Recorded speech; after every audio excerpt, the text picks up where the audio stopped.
Yeah, I think I can even start already. So following the presentation by Jeff given right now, I must say that I have taken the topic of that panel a bit slightly more general. So I think we have maybe we have a bit different focus here, even on the panel. So I'm not talking so much about voice search and things like that in general, but in specific, but more generally about NLP technology being applied to search, not even focused on web search. So let's directly jump into the questions that, in fact, Hans Uschkoweit raised at the very beginning and during the introduction of that panel.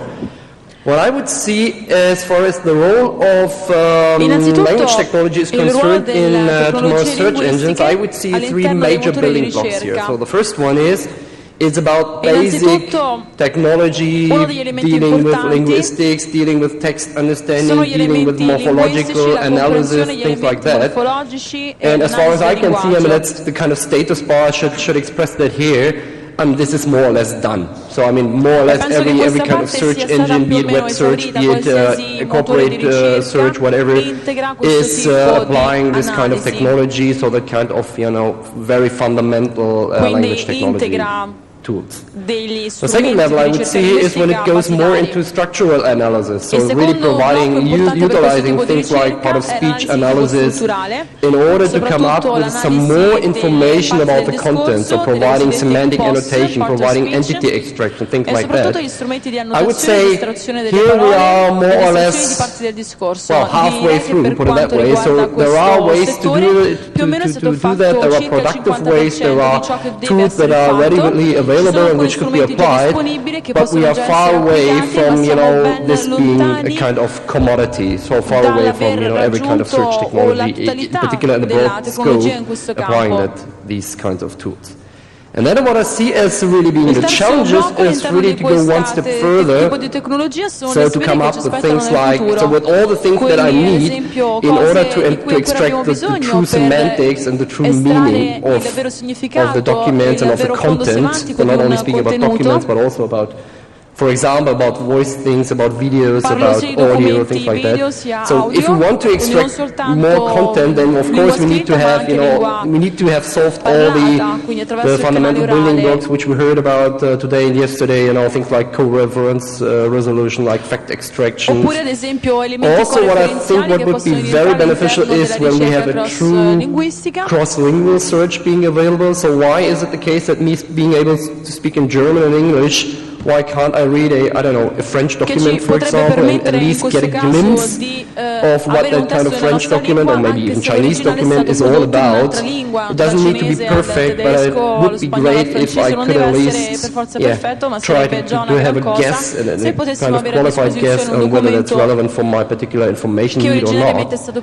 And also what I think, and that might be a specific focus, at least for us, for Empolis, because our company, my company, is very much active, not so much in the web search market, but really more on the application integration. So we build in our search technology into specific business processes, into specific needs of customers. So what I see here is that in particular, also when we speak about NLP and language technology, this kind of application integration needs to be in the very much focus. So people don't consider, they still want to buy a car, and a car needs to have an engine. Yes, it needs to have an engine, and it needs to be a powerful engine, yes, but in the end, people buy a car, and at least from my perspective and from our perspective, it's quite the same metaphor when it comes to search engine technology being embedded in some kind of more complex applications. I think I will have an example of that later on.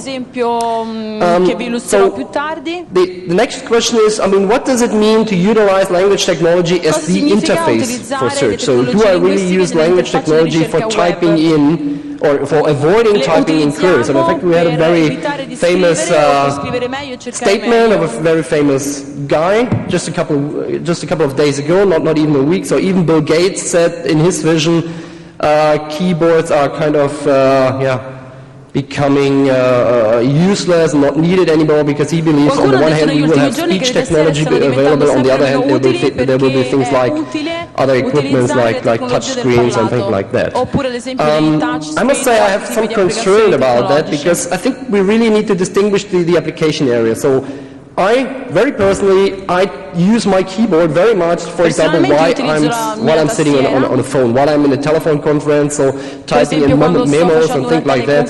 So how should it work that I at the same time do a telephone call and at the same time dictate into my PC and don't use the keyboard anymore. The same about, I mean, when it comes to really complex technical documents, maybe even where I think about the structure of the document, where I think about drawings, about diagrams, about architectural things. Very honestly, I simply can't believe that this should be doable or is doable in using language technology. And also, I mean, if we take a look at today's world, I mean, more or less, there are 3, 4, 5, maybe 5 people sitting in a single office. So how should it work that all of them talk to their PC and dictate and use language technology? I mean, so what I want to say with that is there are organizational issues that need to be solved with that as well. But yes, don't be too negative about it. I see very many application areas that are where this kind of approach is still doable and feasible. So, for example, while I'm driving in my car, it would be perfect to be able to communicate and to, for example, initiate searches and maybe even to produce some kind of content using speech technology. Also, might be that, you know, my hands are busy. So, say I'm a physician in an operating theater, so I simply can't type. There's no keyboard available anymore. Why isn't it possible that, you know, using some kind of headset, I'm just recalling the file of the patient, for example, some information about the patient which is currently in the operating theater. Or even, third example, in my very private home cinema, so if I'm sitting in my living room, very honestly, I hate using a keyboard, and I hate being a keyboard, you know, just being in the middle of my living room. So it would be great if I could use language technology in that environment, for example, to recall private photos, to recall videos, to somehow control my home cinema equipment. So to summarize, I would say yes, using language technology as an interface to search is doable, it's feasible, more or less in niche markets, but I mean niche really, I mean these niches could be huge. I mean if you go to home cinema, I mean it's a 6 billion niche, so 6 billion people niche, more or less. On the other hand, when we talk about using language technology for search results, for understanding for search results, for consuming what is provided by search engines, I would see a very strong position here, because we already heard about it. We need better technology for question answering, for query refinement, for navigation, I think Jeff called it, for extracting relational information, for summarization, classification, for, as I pointed out earlier, cross-lingual search, all these things, because in the end, people don't want, you know, these hit lists, how good they might be, but in the end, they need answers to the specific questions. And I think that is a very promising area where language technology can greatly improve, even in the short term, and greatly improve the current situation. And really, it's more on the side of consuming information, of making the information better consumable, rather than on the slide before on, you know, providing input to some kind of information system. I also, very personally, I sometimes have a bit of concern and a bit of doubt about do we really truly believe in real natural language being used while communicating with the computer? Yeah, I mean, is it really that kind of science fiction we see in Starship Enterprise, things like that? I mean, people tend to use one-word queries, maybe they type in NLP information retrieval, but would they really, do we really believe that they would type in, you know, this kind of 2-line, 3-line query while communicating with a PC? So I think in some situations we even have to a bit more carefully think about how people will interact with the system. I think Jeff yesterday also gave a very good example where he gave an example of 2 people communicating, SMSing, with language technology being used for converting the speech to an SMS, where, well, it seems a bit ridiculous, because if they're using the cell phones, why don't they talk to each other? So it's a bit, seems like a technical solution to a non-existing problem, put it that way.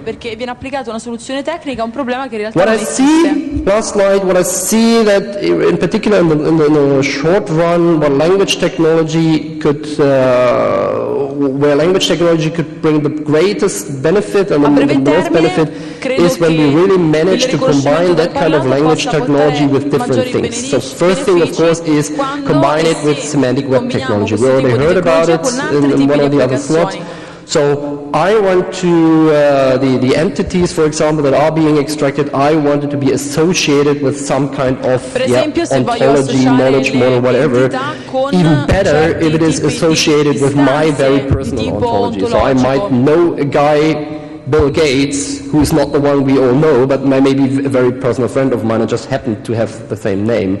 So it would be good if Per esempio, potrei that's avere un doable. amico che si The chiama second Bill one Gates, is ma non è che integrated Bill with Gates che real tutti conosciamo, è un applications, so amico really consider semplicemente un search omofono che ha lo as stesso nome.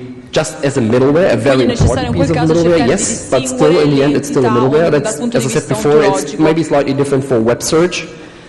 And the last thing I think we already heard about it this morning as well is about Stamattina abbiamo integrated with ascoltato multimedia delle search. So for presentazioni example, sull'integrazione degli recognize the strumenti text, multimediali, ad recognize esempio per semantics in riconoscere video il streams, so testo, for anche identifying, in for example, the anche per appropriate frames integrare in a news channel, in a degli news, strumenti news audio e feed, video all'interno so that della I can ricerca, delle applicazioni di ricerca. really search in these multimedia corpus, or as well allow me to, for L'integrazione di example, questi search my strumenti di private ricerca di tipo photo collection at home, multimediali which è is, I don't importante know, soprattutto per several l'estrazione thousand di photos, informazioni and allow all'interno me di to corpus, use ad that to esempio quando search that abbiamo dei using corpora kind molto of grandi con language technology. So in the grandi end, really quantità di foto e di embed the video. language technology, embed Io search personalmente technology credo che sia in necessario real-world integrare, applications. incamerare i software di So, riconoscimento that's del it. parlato all'interno